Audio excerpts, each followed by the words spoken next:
This is the tale of Peter Rabbit.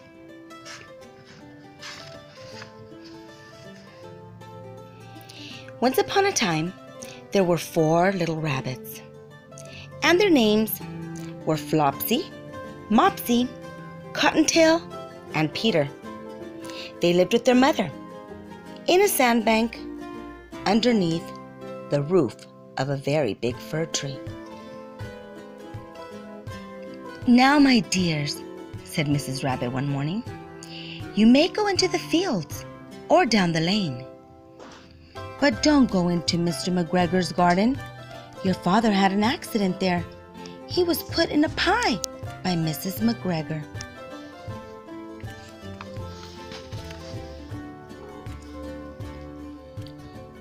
"Now run along and don't get into mischief. I'm going out." Then old Mrs. Rabbit took a basket and her umbrella and went through the woods to the baker's. She bought a loaf of brown bread and 5 currant buns.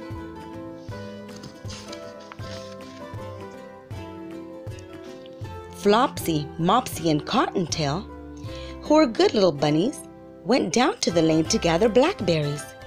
But Peter, who was very naughty, ran straight away to Mr. McGregor's garden and squeezed under the gate.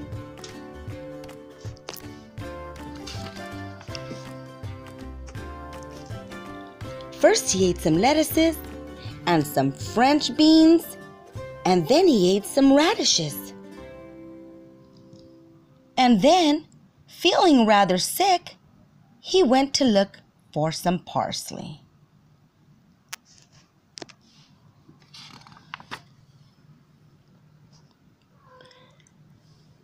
But round the end of a cucumber frame, whom should he meet but Mr. McGregor? Mr. McGregor was on his hands and knees planting out young cabbages.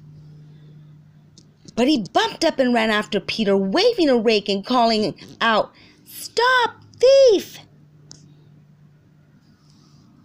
Peter was mostly dreadfully frightened. He rushed all over the garden, for he had forgotten the way back to the gate. He lost one of his shoes among the cabbages and the other shoe among the potatoes.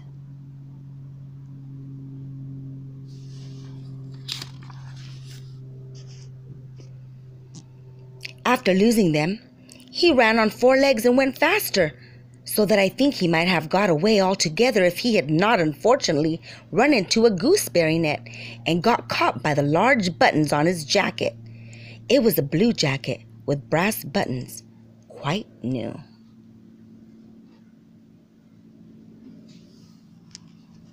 Peter gave himself up for lost and shed big tears, but his sobs were overheard by some friendly sparrows who flew to him in great excitement and implored him to exert himself.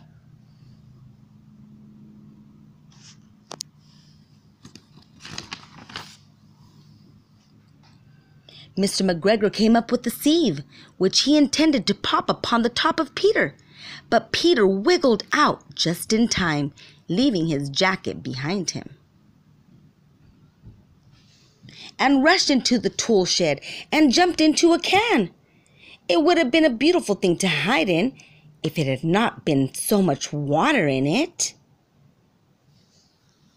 But Mr. McGregor was quite sure that Peter was somewhere in the tool shed, perhaps hidden underneath a flower pot.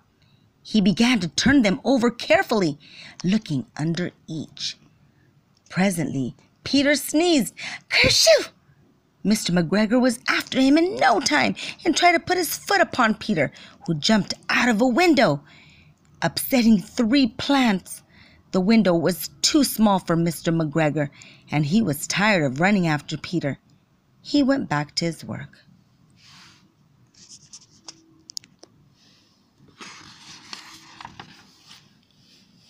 Peter sat down to rest.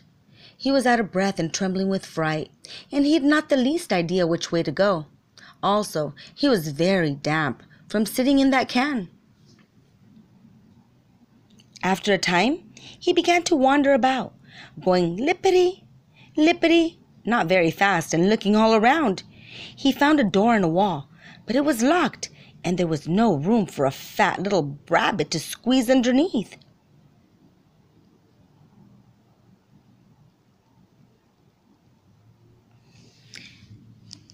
An old mouse was running in and out over the stone doorstep, carrying peas and beans to her family in the woods. Peter asked her the way to the gate, but she had such a large pea in her mouth that she could not answer. She only shook her head at him. Peter began to cry. Then he tried to find his way straight across the garden, but he became more and more puzzled. Presently, he came to a pond where Mr. McGregor filled his watering cans.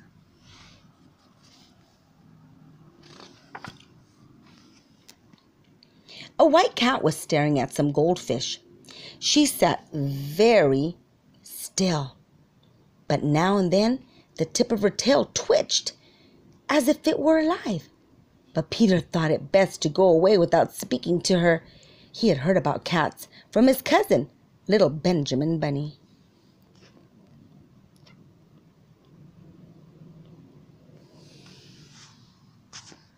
He went back toward the tool shed.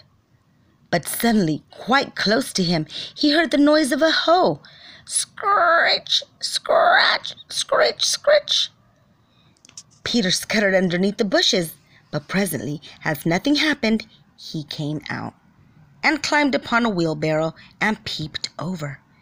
The first thing he saw was Mr. McGregor hoeing onions. His back was turned toward Peter, and beyond him was the gate.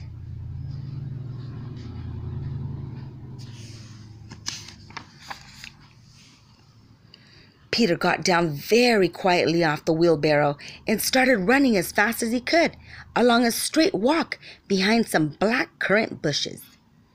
Mr. McGregor caught sight of him at the corner, but Peter did not care. He slipped underneath the gate and was safe at last in the woods outside the garden. Mr. McGregor hung up the little jacket and the shoes for a scarecrow to frighten the blackbirds.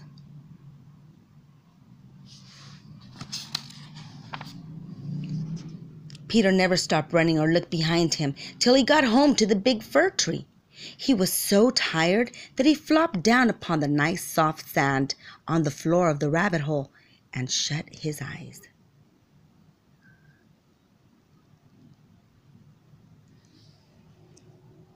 His mother was busy cooking. She wondered what he had done with his clothes.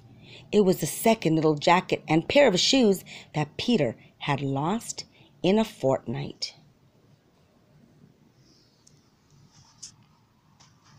I'm sorry to say that Peter was not very well during the evening. His mother put him to bed and made some chamomile tea, and she gave a dose of it to Peter. 1 tablespoon to be taken at bedtime.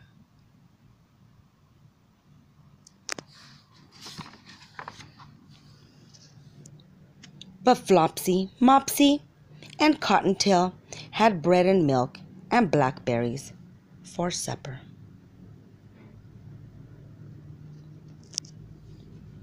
The end.